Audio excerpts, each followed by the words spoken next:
Ready to roll. And welcome once again. Lisa, I'm over to you. Okay, TuB'Shvat. And this is something that we have from our liturgy. The righteous shall flourish like the palm tree and shall grow like a cedar in Lebanon. Tzadik katamar yifrak yifrak, tzadik katamar yifrak, tzadik katamar yifrak yifrak, tzadik katamar yifrak. Ka'erez bavanon yizge, ka'erez bavanon yizge, ka'erez bavanon yizge yizge. Ka'erez bavanon yizge, ka'erez bavanon yizge, ka'erez bavanon yizge yizge.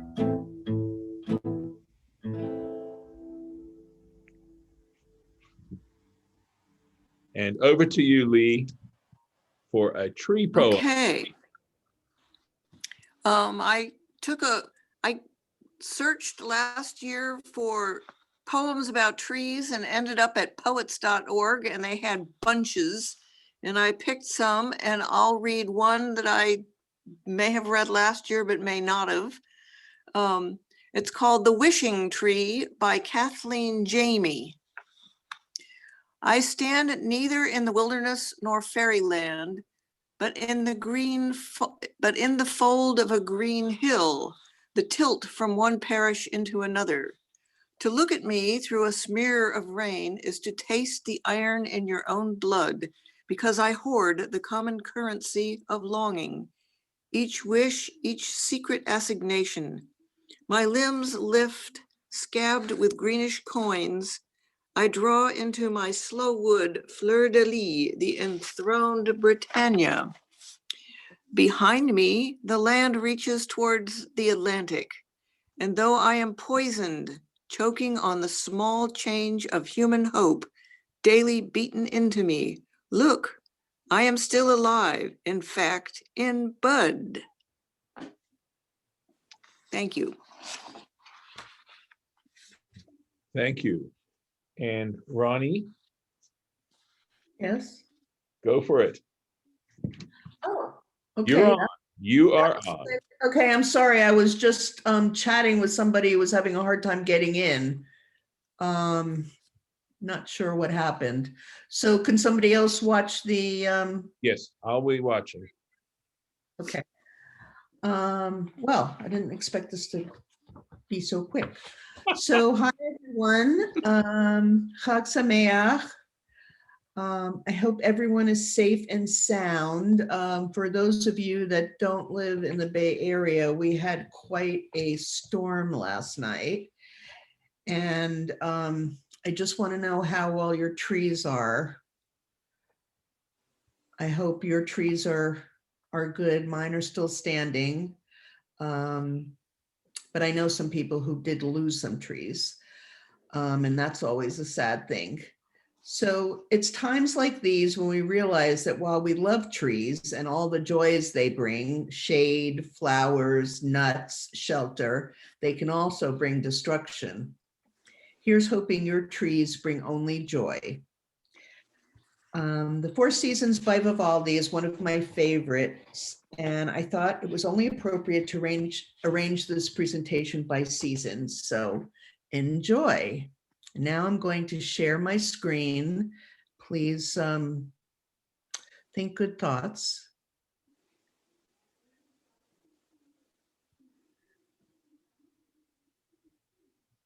Okay, wow. Okay, so here we go. So I thought I'd start with winter since that's the season that we're in. Excuse me, I'm going to and I took this photo on 4th Street in Berkeley, where I try to take my grandchildren every year. Unfortunately, we didn't get to go this year because they didn't have any lights there. But just in case, don't think the garden loses its ecstasy in winter. It's quiet, but the roots are down there riotous, and that is a roomie. So this is a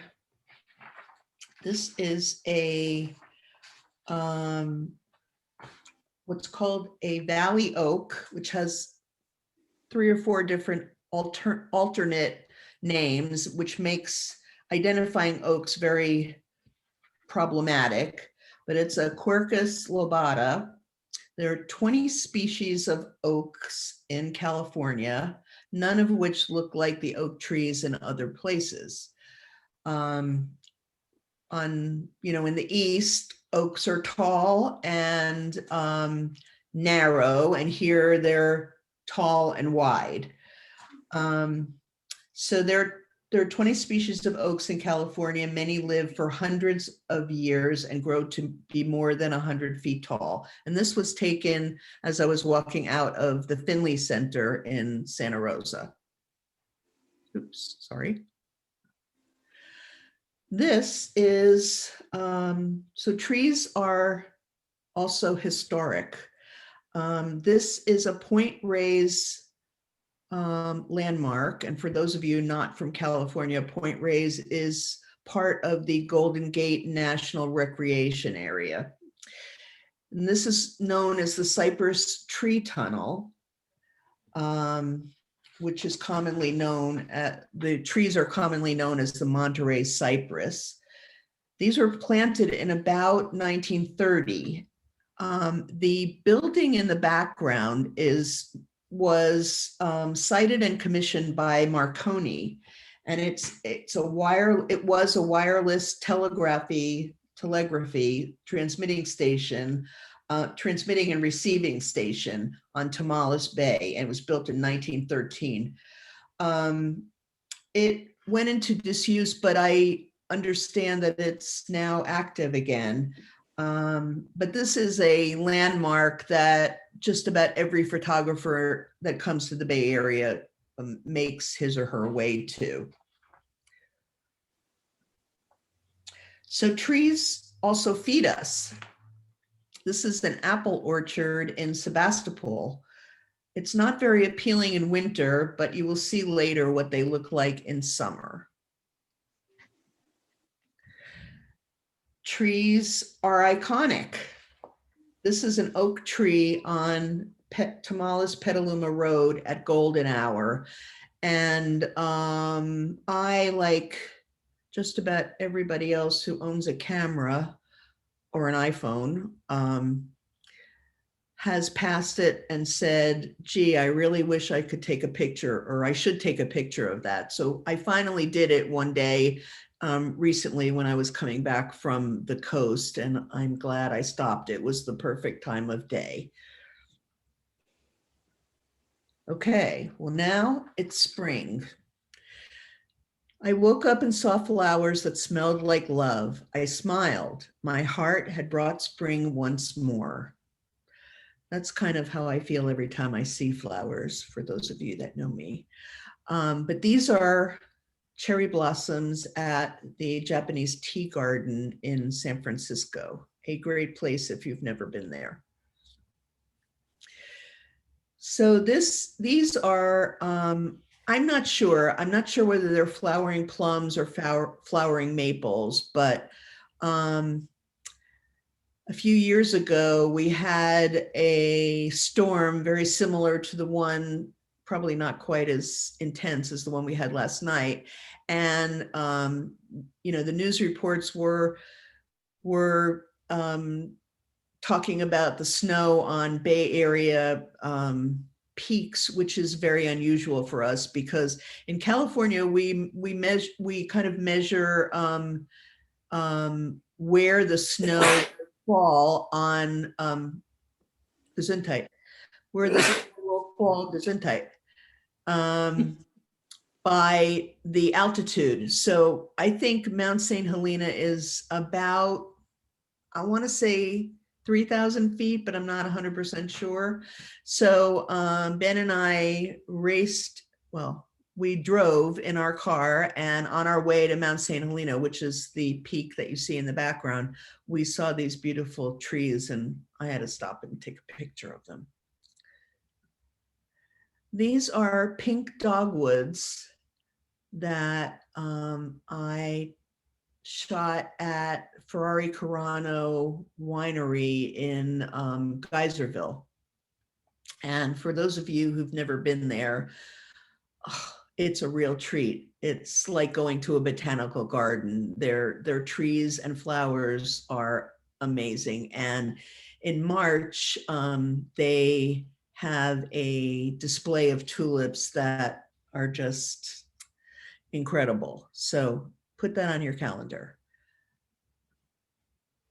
This is Crane Creek Park in Rohnert Park. I think it's on the edge of Rohnert Park and Cotati. And the clouds were pretty gorgeous that day. And so we drove down for the first time to Crane Creek. And luckily I caught this woman who was just having a grand old time walking through the park. And landscapes are interesting, but I find them to be more interesting when there are people in them.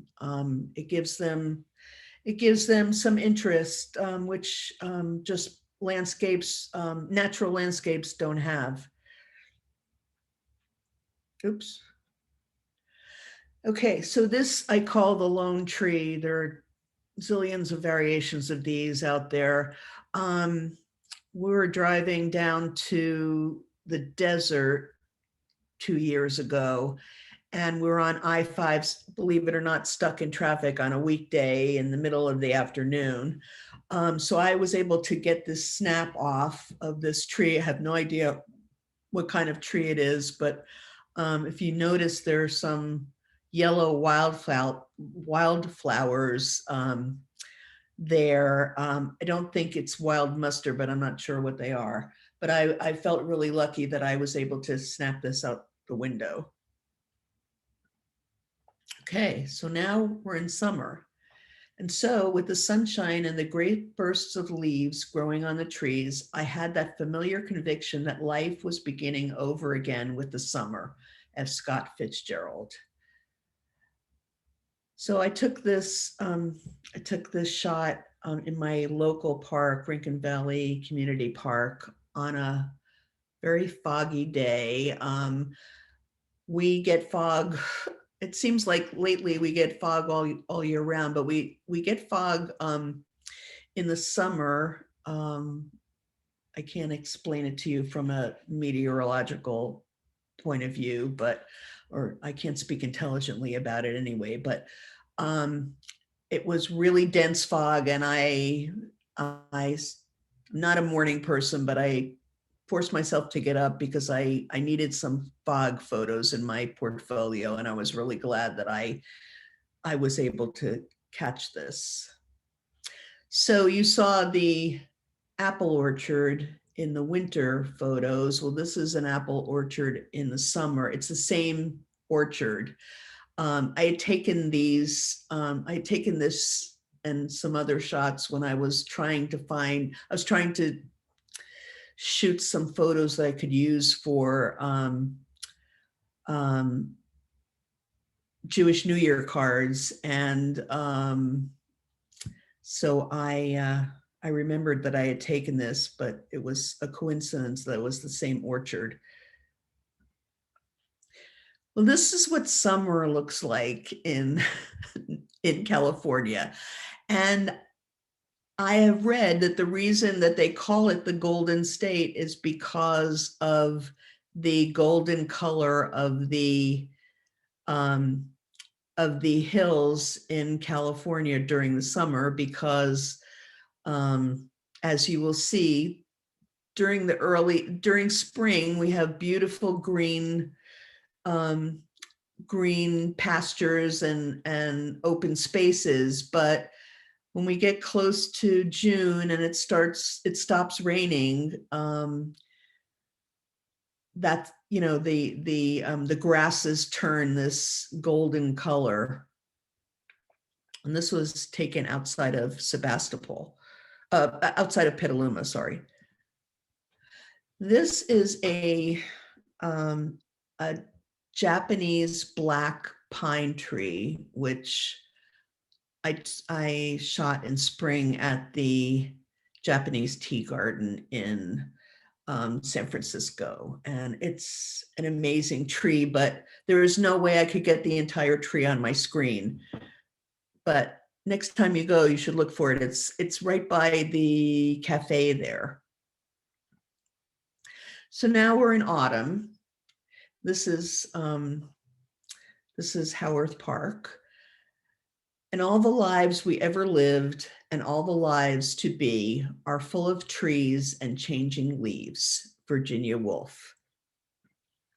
This is Howarth Park. It's Lake Ralphine. And whoever did the planting around this lake was a genius, because the trees and the reflections of the trees are just gorgeous. And it's one of my favorite places. Unfortunately, there are too many people there who aren't respecting the mask rule, so I don't really go there very often these days, but it's a treat.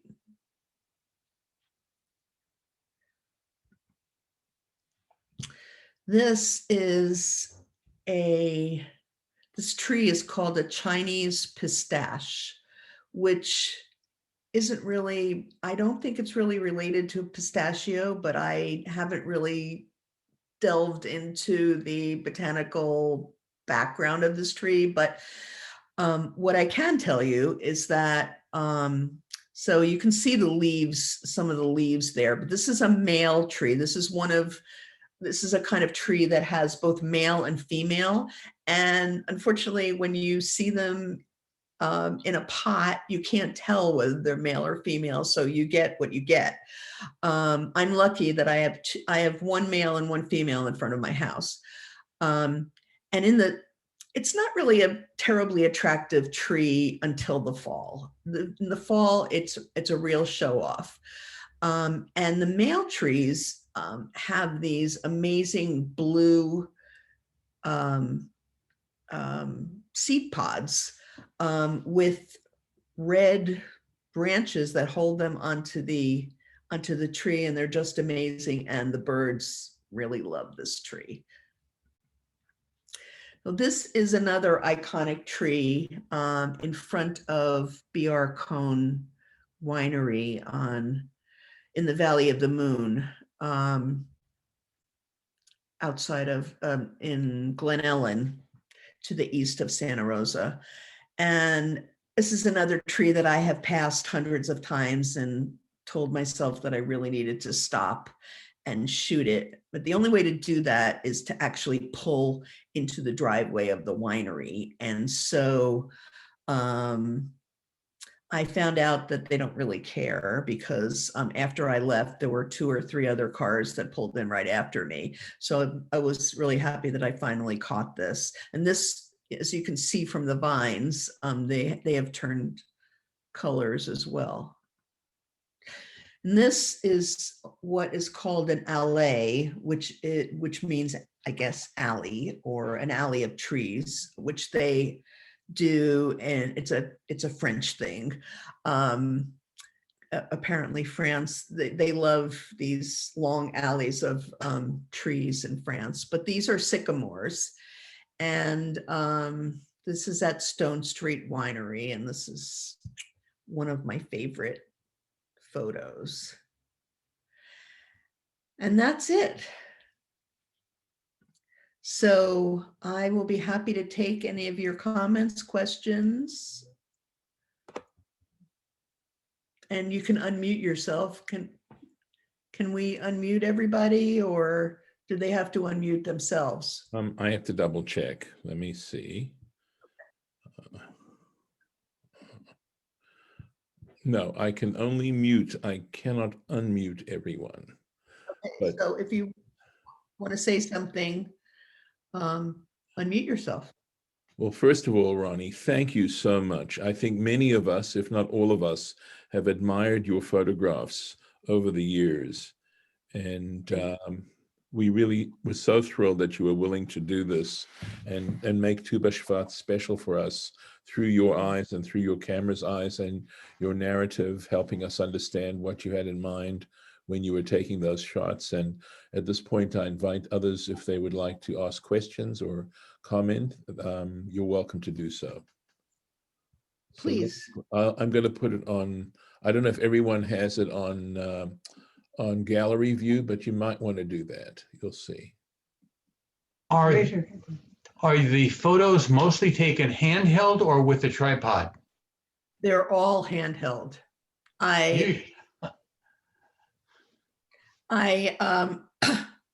use my tripod rarely. I use my tripod when I have to shoot something at a low shutter speed. Otherwise, it's a Wow. pain in the neck.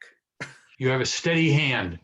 I mean, not to get too technical, but all of my lenses except one have image stabilization, and that makes a huge difference.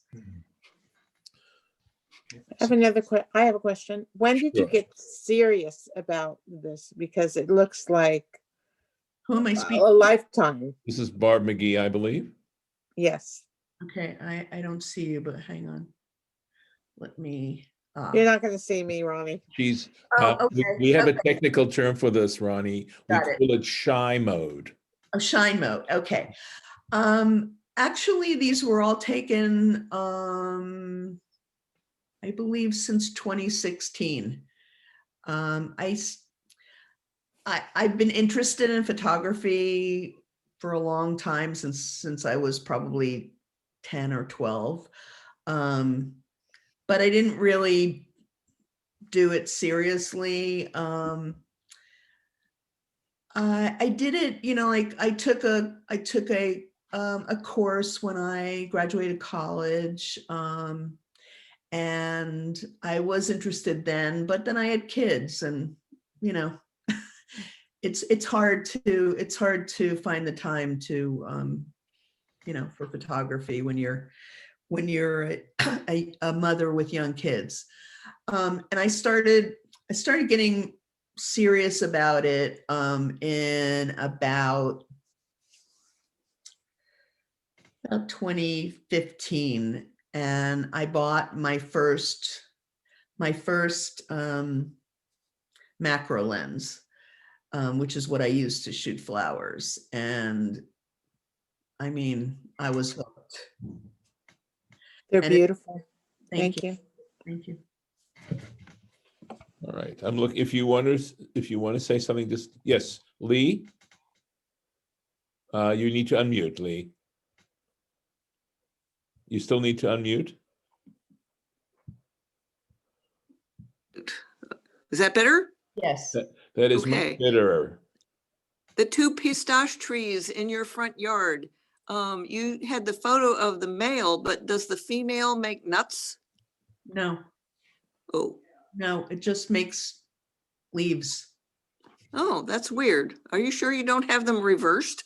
Because usually, I mean, in almost every case, it's the female that produces the offspring. I can't tell you. This is what I read online, and I'm not conversant enough to answer your questions, but that's what I have read. Okay, well, I'll ask my husband who knows trees, but he Okay. may not know this one. Well, they're all over Rincon Valley. So in the autumn, treat yourself and drive around Rincon Oh, Valley. They're in front of Maria Carrillo and all of the subdivisions around. so if I went to the Rincon Valley Library, I'd see them on my way? Yes, you would. You Okay, see them in front of the high school. They don't have them in That's front of all the big, too library. big. I remember seeing them in front of the library, but there are some in front of the high school. okay, Bonnie? because It's okay. Finish up, Lee, and then I'll call on Bonnie. Go ahead. that's okay, go ahead, call Bonnie. I was just gonna say, there's 2 right in front of our house, and when they bloom, they're amazing. Yes. Mhm. But boring the rest of the year. Ronnie, we only hold you responsible for photography and not for botany. So you're okay. Thank goodness. All right. What about another poem, Lee? Do you have another one for us? Sure. Okay, 1 second. Am I, I think I see Jerry with his hand up. Well, you weren't just stretching, Jerry. No, I was just going to comment that your photography is beautiful. Thank you, Very, Jerry. very much I appreciated. appreciate that coming from you. Right, I was going to say Jerry ought to know. For sure. Thanks, I Jerry. don't do trees that much, but nothing like Ronnie's. I hope we can see your flower photos sometime. If you ask me nicely. Okay, I can do that. Now that I spent about 12 hours learning the new version of PowerPoint, I can do that. Okay. All right. I'm going to turn it back to Lee and with a request for another poem. okay, am I off mute? You are off mute. All right, well, I have, to match Ronnie's apple tree pictures, there's a poem about apple trees, but it's about 4 pages long. And I don't know if you want to sit through it, but I have a shorter one about pear trees. That's 1 page, which I can supplement with the famous Joyce Kilmer to take up some space. So this is the pear tree by somebody whose initials are HD, which stand for Hilda Doolittle, who was born in 1886. And so here goes. Silver dust lifted from the earth, higher than my arms reach, you have mounted. Oh, silver, higher than my arms reach, you front us with great mass. No flower ever opened so staunch a white leaf, no flower ever parted silver from such rare silver. Oh, white pear, your flower tufts thick on the branch bring summer and ripe fruits in their purple hearts. And then to finish off on the general topic of trees by Joyce Kilmer, who is a man, by the way. This is the famous one, and if the rabbi wants to try and remember his funny parody of it, he's welcome. I think that I shall never see a poem lovely as a tree whose hungry mouth is pressed against the earth's sweet flowing breast, a tree that looks at God all day and lifts her leafy arms to pray, a tree that may in summer wear a nest of robins in her hair, upon whose bosom snow has lain, who intimately lives with rain. Poems are made by fools like me, but only God can make a tree. So Thank you. Thank you, Lee. And of course, you totally lead me into temptation. And the parody is by Ogden Nash. It's a lot shorter. I wonder if I'll ever see a billboard as lovely as a tree. Perhaps unless the billboards fall, I'll never see a tree at all. Thankfully, California outlaws billboards mostly. Yes. So I'm going to ask Lisa to give us another song, and then I have a passage to read to you from the Torah, which some of you may not be very familiar with, and which I hope you'll find interesting.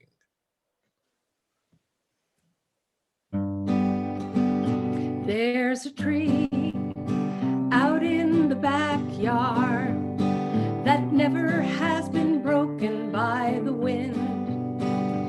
The reason it's still standing, it was strong enough to bend. For years we have stayed together, a strong community of friends. What we have will last forever if we're strong enough to bend. When you say something that you can't take back, a big wind blows and you hear a little crack. But when you say,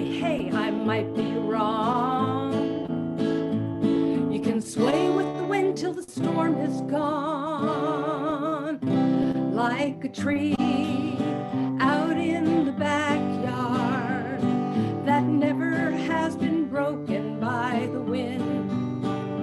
What we have will last forever if we're strong enough to bend.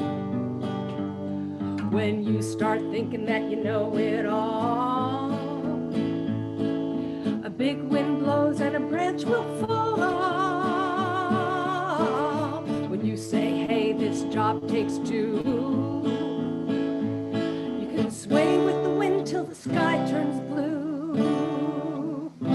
Like a tree out in the backyard that never has been broken by the wind. What we have will last forever if we're strong enough to bend.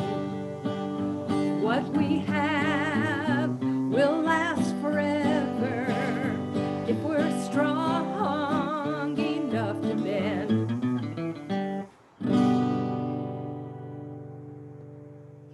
Lisa, that was appropriate in at least a dozen different ways. Thank you. Thank you so much. My pleasure. This is the passage from Deuteronomy chapter 20, and it's verse 19. When in your war against a city, you have to besiege it a long time in order to capture it, you must not destroy the trees, wielding the axe against them. You may eat of them, but you must not cut them down. Are trees of the field human to withdraw before you into the besieged city? Only trees that you know do not yield food may be destroyed. You may cut them down for constructing siege works against the city that is waging war on you until it has been reduced. Interesting. A passage so early, but with showing a certain sensitivity about fruit trees. And to be a little more precise, TuB'Shvat is the new year of fruit trees.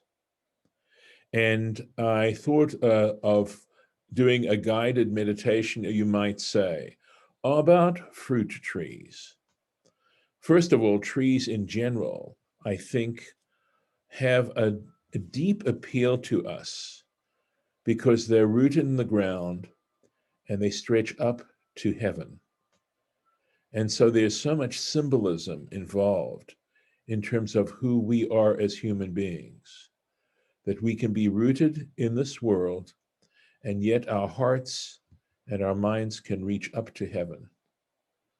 And we all know that trees not only have a useful function on so many levels, construction, furniture, statuary, you can go on. But there is something, as I said, that touches us deeply, especially in our tradition about fruit trees. It has always struck me that if I were to give one word to describe a fruit tree, it would be generosity.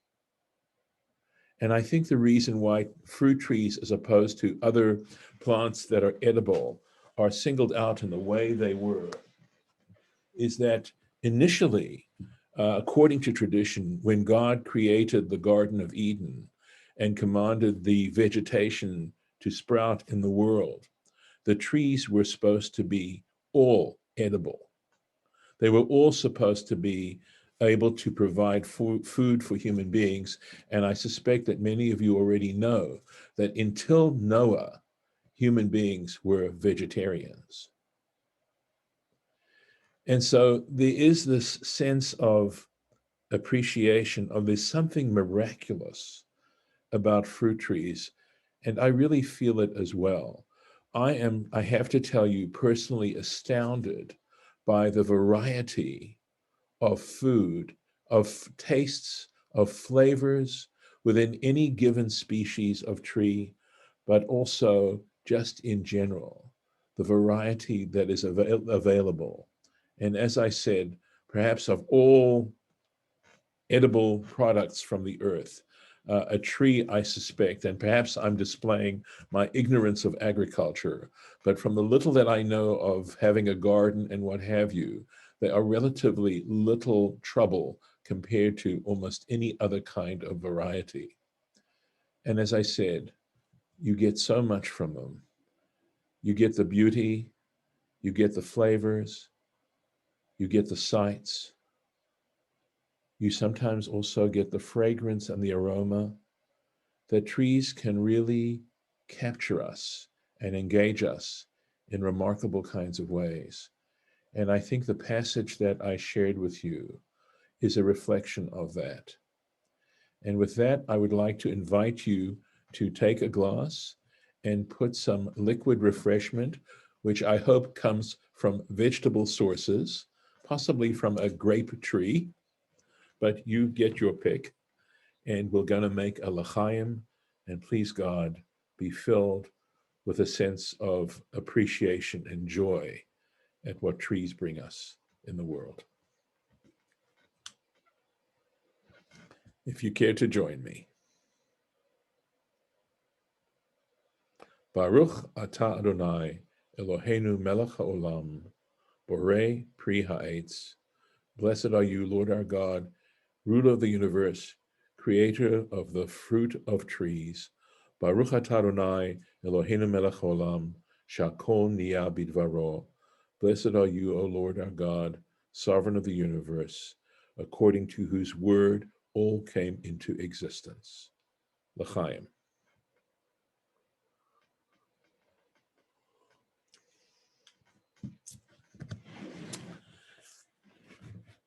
And that is all, folks.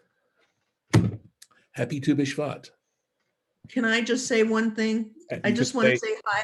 You can say I two. just want to say hi to two of my high school classmates who shared their presence so generously. Thank you so much. Hi, We're Ellen. so honored to be here. This is, thank you for including us from New Jersey. My pleasure. My pleasure. We're so happy to have you. Thank you. Thank you. You're 3 hours ahead of us, so we really appreciate your presence. Exactly. Thank you. Good to see you. Thank you all for sharing this with us. All right. Laila Tov, everyone. Good night. Good night. Thank you. Bye, Ramona. Thank you, Ronnie. You're welcome. I'll see you in the morning, Rabbi. Great, Sam. Super.